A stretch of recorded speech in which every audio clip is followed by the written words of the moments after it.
બનાસકાંઠા જિલ્લાના ભાભર તાલુકાના નેસડા ગામે અલગ અલગ ટ્રાન્સપોર્ટોમાંથી ચોરી કરેલ મોટી સંખ્યામાં મુદ્દામાલ ભાભર પોલીસે ઝડપી પાડ્યો। Police sub inspector Bhabhar NV Revar Bhabhar police સ્ટેશનને માહિતી મુજબ નેસડા ગામે રહેતા અલ્પેશભાઈ સુડાજી ઠાકોર રહેવાસી નેસડા તાલુકો ભાભરવાળો આજરોજ 16/12/2023ના વહેલી સવારના થરાદ પોલીસ સ્ટાફના માણસો પર પોતાનું પીકડાલું નાખીને ભાગી મૂકેલ, જે બાબતની થરાદ પોલીસે જાણ કરતા ભાભર પોલીસ સ્ટાફના માણસો ઉપરોક્ત અલ્પેશભાઈ સુડાજી ઠાકોર રહેવાસી નેસડા જાતે ઠાકોર તાલુકો ભાભરવાળાને ઘરે તપાસ કરતા તેઓ ઘરે હાજર મળી આવ્યા ન હતા અને તેના ઘરેથી શંકાસ્પદ એક સફેદ કલરનું મેક્સ કંપનીનું પિકઅપ ડાલું, જેનો રજિસ્ટ્રેશન નંબર છે GJ01BZ 3551 તથા એક પિકઅપ ડાલામાંથી મળી આવેલ એરંડાની બોરી નગ 7 તથા જીવન જરૂરિયાતની અમુક ચીજ વસ્તુઓ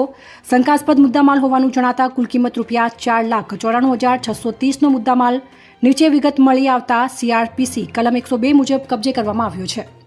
અહેવાલ ગોપાલ કે પૂજારા, ભાભર, બનાસકાંઠા।